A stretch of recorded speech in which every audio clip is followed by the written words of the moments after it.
Bonjour à tous. Alors avant de commencer ce nouvel épisode quotidien du mois d'août, j'aimerais vous parler du club de lecture de romans policiers qui va ouvrir le 5 septembre. Alors en quoi consiste ce club de lecture ?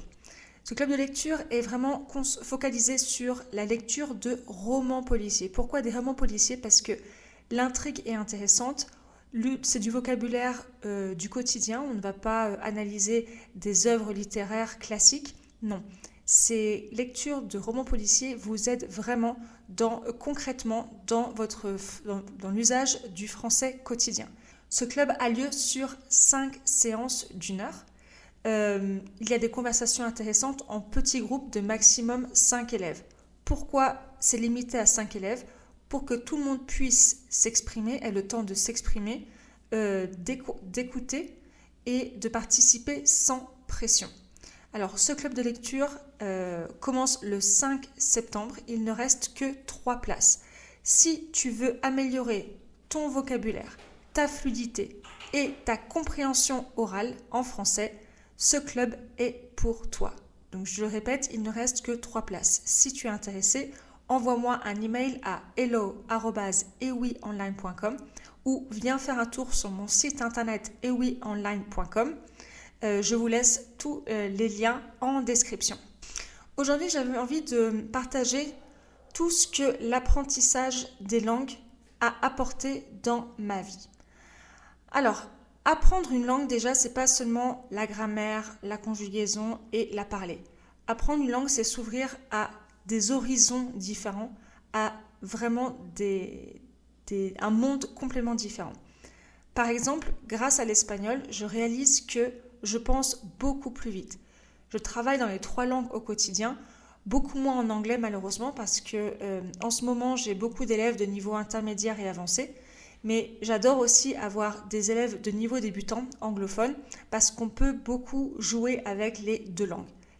Comme je le disais dans un épisode précédent, le français est bien sûr la langue principale du cours, mais bien sûr au début c'est quand même plus facile et moins stressant de s'aider d'une langue commune. Moi, je peux parler anglais et espagnol. Depuis que j'ai plusieurs langues dans mon quotidien, j'arrive vraiment à penser plus vite, à réfléchir plus rapidement, à connecter les choses plus rapidement. Pourquoi ? On l'a vu dans un épisode précédent aussi. Pourquoi ? Parce que l'apprentissage d'une langue est une des meilleures activités qu'on puisse choisir pour la santé du cerveau. L'apprentissage d'une langue étrangère est excellent pour les neurones, pour la matière grise. Grâce à l'apprentissage d'une langue étrangère, il y a d'incroyables opportunités professionnelles qui s'ouvrent. Par exemple, j'ai une élève iranienne qui habite au Canada, qui habite à Montréal. Et c'est incroyable le fait de pouvoir vivre au Québec et d'apprendre le français lui ouvre des portes incroyables. Le fait de parler le français est une langue très importante au Canada et beaucoup de Canadiens ou beaucoup d'immigrants ont beaucoup plus d'opportunités professionnelles en parlant français. Et j'aime beaucoup le fait aussi que le gouvernement canadien et au Québec en particulier font énormément de choses pour que le français reste une langue importante. Et mon élève aujourd'hui me disait, j'étais vraiment impressionnée, surprise, elle me disait qu'elle a des connaissances, des gens qu'elle connaît, anglophones, à Montréal, qui choisissent de quitter Montréal pour s'installer à Toronto ou dans des villes anglophones parce qu'ils ne veulent pas forcément utiliser le français ou parler français dans le monde professionnel.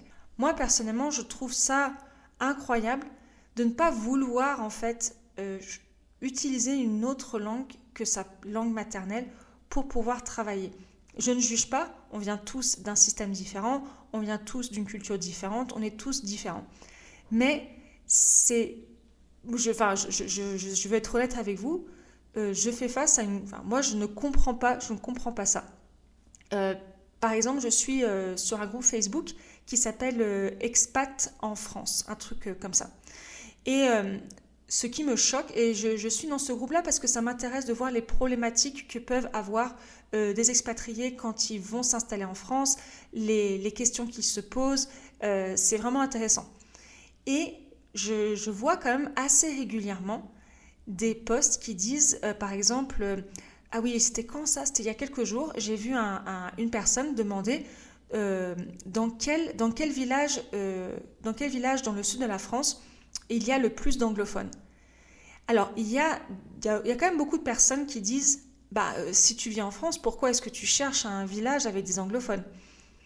Et c'est vrai que je ne comprends pas cette démarche. Pourquoi est-ce qu'on va choisir?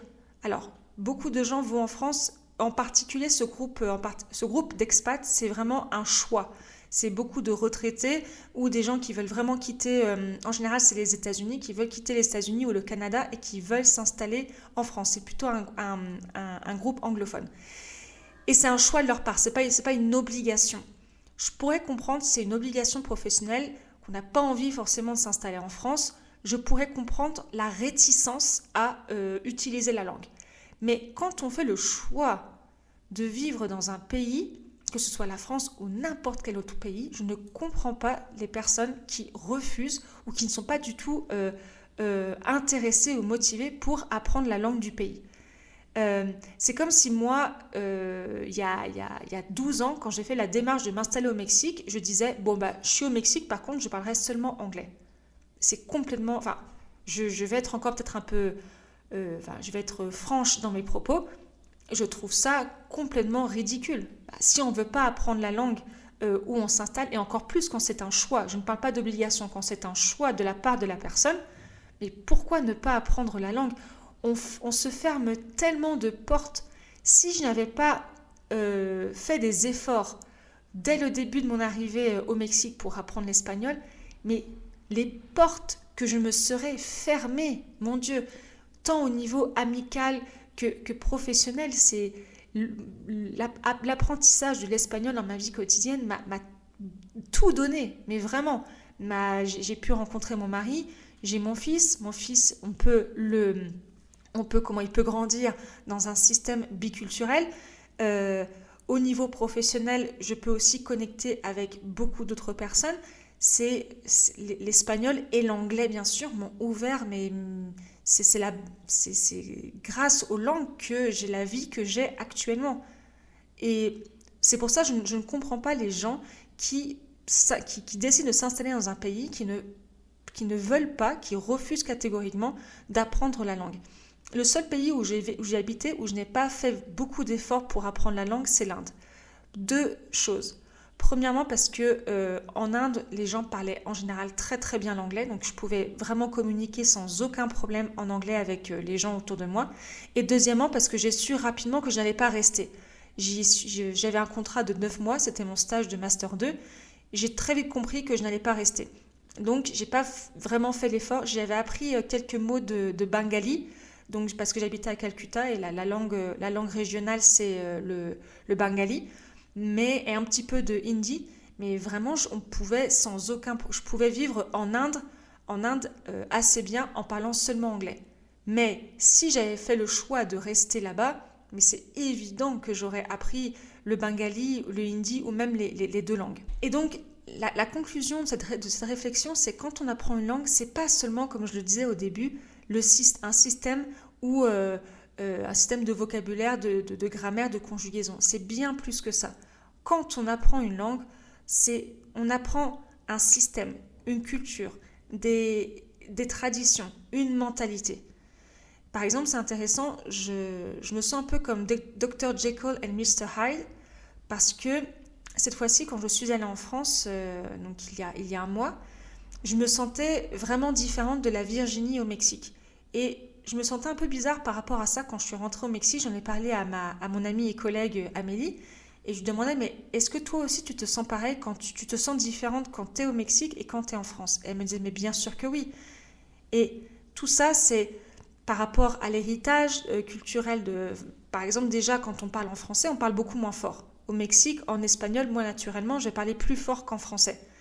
Mon système familial, ma famille, je viens d'une famille avec les membres de ma famille proches sont des gens très calmes. Au Mexique, ma belle famille a tendance déjà à parler beaucoup plus fort, à être beaucoup plus animée. Et pareil, l'humour. l'humour français, les références culturelles françaises quand je parle avec mes proches en français n'ont rien à voir avec les références culturelles mexicaines. L'humour mexicain, c'est différent de l'humour français. Donc la question que je te pose, c'est est-ce que tu réalises donc, que tu as un niveau débutant, intermédiaire ou avancé? Est-ce que tu réalises tout le chemin que tu as déjà parcouru, tout ce que tu as appris, tout ce que le français t'apporte dans ton quotidien? Et autre question, tout ce qui peut te manquer aussi, si par exemple tu as besoin d'aller plus loin dans ton apprentissage du français, qu'est-ce qui te manque aussi maintenant pour pouvoir atteindre tes objectifs? Si tu veux en parler, envoie-moi un email à hello@eoionline.com. À demain!